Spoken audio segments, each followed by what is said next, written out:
안녕하세요. 오늘의 사연은 기가 막힌 일을 겪은 남편분이 보내주셨습니다. 아내가 불륜행위를 한 것으로도 모자라 불륜남에게 돈까지 가져다 바쳤다고 하시네요. 어떤 기막힌 사연일지 한번 읽어보겠습니다. 이런 글을 보내는 게 처음이라 다소 두서없는 글이지만 잘 부탁합니다. 제 아내의 치부일 뿐만 아니라 저의 치부일 수도 있는 이런 사건을 보내드려야 할지 말아야 할지 정말 고민을 많이 했습니다. 하지만 혹시나 저 같은 일을 겪은 분이 또 있을까봐 고민 끝에 글을 써서 보내드리기로 했습니다. 세상에는 정말 용서가 안 되는 일이 있고 그럴 때는 복수를 해주는 것만이 답이라는 걸 알려드리고 싶었거든요. 저는 33살의 남성입니다. 결혼한 지는 3년이 되었지만 조만간 이혼 과정을 마칠 예정입니다. 이혼 포기하고 부부관계가 회복될 가능성은 0%입니다. 아내는 저를 배신했고 저는 처가댁을 망하게 했는데 그게 되겠습니까? 아내는 아직도 정신 못 차리고 저더러 사람도 아니라고 합니다. 자기가 먼저 사람 아닌 짓을 한 건 생각도 안 하고요. 사람 아닌 여자는 사람 취급 안 하고 대하는 게 제일인 법이죠. 지금부터 제가 겪은 일을 말씀드리겠습니다. 몇 달 전의 일이었습니다. 그날도 별 생각 없이 출근하러 가는 길에 집에 편지가 하나 온 겁니다. 집에 편지가 오는 거야 흔한 일이라 역시 별 생각 없이 뽑아 들었는데요. 문제의 편지는 독촉장이었습니다. 대출이 밀려서 이대로 가면 압류될 수 있다는 경고장이었던 겁니다. 처음에는 제가 깜빡하고 전화요금 안 냈나 하고 생각했죠. 요즘은 전화요금 몇 달 밀려도 바로 이런 경고장이 온다고 들었거든요. 그런데 독촉장을 자세히 보니 그게 아닌 겁니다. 제 명의로 대출이 4천만 원이 있다는 겁니다. 저는 다른 건 몰라도 대출은 안 받겠다는 주의입니다. 대출 안 받으면 저나 부모님이 죽는 상황이 아니면 안 받겠다는 생각이에요. 그래서 4천은 고사하고 400대출도 안 받았는데 4천이라니요. 처음에는 일종의 변종, 보이스피싱 아닌가 싶었습니다. 그런데 분명 제대로 된 출심단체에서 보낸 게 맞습니다. 대출을 받은 날짜는 제가 편지를 받은 날로부터 약 반년쯤 전이었고요. 혹시나 해서 우리 부모님께 먼저 여쭤보았습니다. 어머니, 혹시 대출 받으신 적 있어요? 대출? 그게 무슨 소리야? 이상한 연락을 받아서 혹시나 해서요. 보이스피싱인지 뭔지 아니니? 나나 너희 아버지나 대출 그런 건 받은 적도 없다. 요즘은 밖에도 잘 못 나가는데 대출은 무슨 놈의 대출. 확실히 우리 부모님은 대출과는 인연이 없는 분이셨습니다. 저도 아니고 부모님도 아니라면 제 명의로 대출을 받을 수 있는 사람은 아내뿐인데 아내라고 그렇게 씀씀이가 큰 스타일은 아니거든요. 대출까지 받아서 낭비했다면 명품 가방이라도 하나 샀을 법한데 그런 기색도 못 느꼈습니다. 하지만 남은 용의자가 아내뿐이라 일단 아내를 추궁했죠. 이거 봐. 이게 뭔데? 못 모르고 제가 내민 독촉장을 본 아내의 눈이 커지더군요. 표정이 급변하는 게 누가 봐도 아내 짓이었습니다. 자기 짓이야? 아, 아니야. 똑바로 이야기해. 자기 짓 아니야. 저는 맹세코 아내에게 폭력을 행사한 적이 없습니다. 이번 일이 끝날 때까지도 폭력은 안 휘둘렀어요.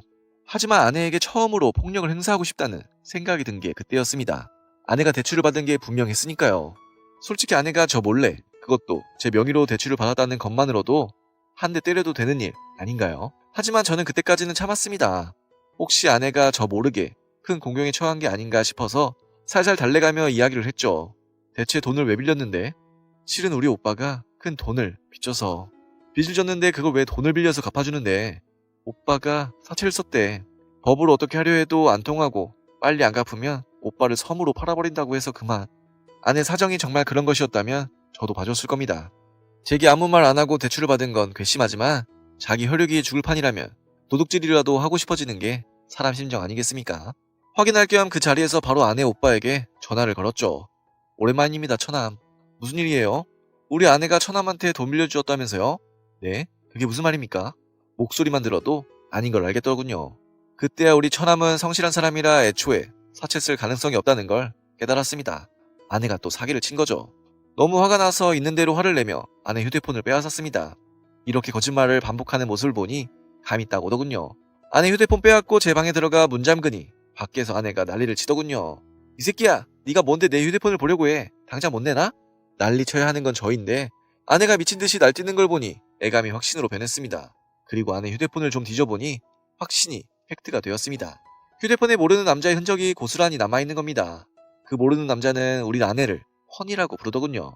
우리 아내는 그 모르는 남자를 자기라고 부르고요. 허니 지랄에 자기 지랄까지 보고 있는 것만으로도 속이 뒤집혔습니다. 이때까지만 해도 전 아내가 두 집 살림하려고 대출을 받은 줄 알았습니다. 어디 방이라도 잡고 외간 남자랑 붙어먹는 줄 알았죠. 그런데 아내의 카톡을 보고 있으니 진실은 그보다도 가혹하더군요. 우리 부모님 병원비 정말 고마워. 필요하면 얼마든지 말해. 사실 우리 아버지도 암수술 하시는데 1,000만 원만 빌려줄 수 있을까? 알았어. 그 사람에게 들키지 않게 해볼게. 카톡을 보고도 믿기 어려운 상황이었습니다. 불륜남이 있는 것으로도 속이 뒤집히는데 불륜남 부모 병원비를 대고 있더군요. 다 합쳐보니 불륜남 애미의 허리수술에 인공관절 등으로 들어간 돈이 2,000만 원, 불륜남 애비 암수술 들어간 돈이 2,500만 원 정도였습니다. 불륜만으로도 속 뒤집히는데 그 부모를 제 명의로 대출을 받아 봉양하는 막장 드라마에서도 못 본 사건이었던 겁니다. 우리 부모님 생신도 까먹어서 며칠 뒤에야 사과 전화를 드리던 여자가 불륜남 부모는 끔찍하게 챙긴 거죠. 생각 같아서는 당장 휴대폰을 부수고 싶었지만 참았습니다. 증거 확보가 우선이라는 생각이 들었거든요. 그대로 방문 열고 밖으로 나가니 아내가 악을 쓰더군요. 내 휴대폰 내놓으라니까. 제가 딱 한마디 해줬습니다. 아가리 안 닥치면 죽여버린다. 그리곤 집에서 나와 바로 증거보존에 들어갔습니다. 이런 일을 해주는 곳이 몇 군데 있더라고요. 찾아가서 증거 확보부터 했고 그 다음에는 생각했습니다. 이걸 어떻게 한다? 어떻게 처리한다? 저 혼자 처리할 일이 아닌 것 같아서 법무법인을 찾아갔죠. 제 사연을 들은 법무법인 분이 이렇게 말씀하시더군요. 지금 나온 증거만 보면 불륜으로는 아내와 상간남 모두에게 책임을 물을 수 있습니다. 그럼 대출받은 것은요? 상간남이 고객님 돈인 줄 알고 빌렸으리라는 보장이 없으니 책임을 아내에게 물으셔야 할 것 같습니다. 도와드릴까요? 네, 그렇게 합시다. 저는 그 자리에서 법무법인을 고용해서 아내와 불륜남 상대로 법정 투쟁을 시작했습니다. 아내와 불륜남에게 불륜으로 위자료 청구부터 했고요. 아내는 절 속이고 제 명의로 대출을 받은 책임을 물어 갚고 이혼하던가 아니면 이혼하고 사기대출로 형사고소까지 한다고 했죠. 당연히 아내는 물론 처가에서도 난리가 났습니다. 집이 제 명의로 되어 있었기에 아내를 쫓아냈고 처가로 간 아내는 계속 절 찾아오거나 전화질을 하더군요. 내가 실수 좀 했다고 사람이 어떻게 이럴 수 있어? 자기야, 한 번만 봐줘. 그래도 함께 산 사이인데 사람을 죽이려고 해? 처가에서도 아내 지원 사격에 나섰습니다. 생전 장인 장모 전화를 이토록 많이 받았던 적이 없어요. 이 사람아, 아무리 아내가 잘못했다고 형사고소 운운하는 게 할 말인가? 한 번만 용서해주게. 돈이야 언제가 되든 갚으면 될 것 아닌가? 저는 아내에게 이렇게 말했습니다. 돈 내놓던가 아니면 교도소 가. 장인 장모에게는 이렇게 말했지요. 사기꾼 년을 시집 보낸 주제에 뭐 잘났다고 제게 이래라 저래라 합니까? 성질 같아서는 당신들 아가리를 찢어놓고 싶지만 참는 겁니다. 딸 자식 용서해달라고요? 말로는 못 믿으니 돈으로 내놓으세요. 저는 아내 측에 제 명의로 빌려간 돈 5천만 원과 불륜과 사기 대출로 인한 위자료로 2천, 총 7천만 원을 청구했습니다. 물론 이혼 시 재산 분할과는 별개로요. 불륜남에게도 똑같이 위자료 2천만 원을 청구했고요. 불륜남도 몇 번 만나봤는데 생긴 것만 멀쩡한 멍청이더군요. 능력도 없고 돈도 없어서 자기 부모 병원비도 못 대는 한심한 작자였습니다. 올해 정력은 좋았는지 모르겠지만 그런 놈 믿고 불륜 저지르고 부모 봉양까지 한 우리 아내가 얼마나 한심하게 보이던지. 아무튼 저는 계속 아내와 처가, 불륜남을 압박하며 무조건 돈으로 보상을 요구했습니다.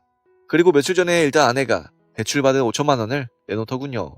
우리 부모님 시골집 팔았어. 월세 들어가신다더라. 이제 속 시원해? 아니, 위자료 받고 이혼까지 해야 속이 시원하지. 자기 정말 이럴 거야? 네가 먼저 시작한 일이야. 그렇게 저는 시부모 집 판 돈으로 일단 빚은 갚았습니다. 남은 건 이혼 위자료와 이혼 재판뿐입니다. 아내 불륜 증거가 명백해서 이혼 재판은 확실히 제게 유리하고 위자료도 2천만 원은 몰라도 절반은 받을 수 있을 것 같다고 하더군요. 이렇게 저는 아내의 진면목을 알고 관계를 정리하고 있습니다.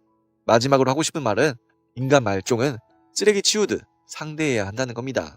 네, 오늘의 사연은 여기까지입니다. 아내의 도에 지나친 행동에 단호하게 대처했다는 말씀이셨습니다. 이혼을 피할 수 없는 상황인 것 같으니 이혼까지 잘 마무리 지으셨으면 합니다. 그럼 저는 다음 사연으로 돌아올 테니 구독과 좋아요, 알람 설정 부탁드려요.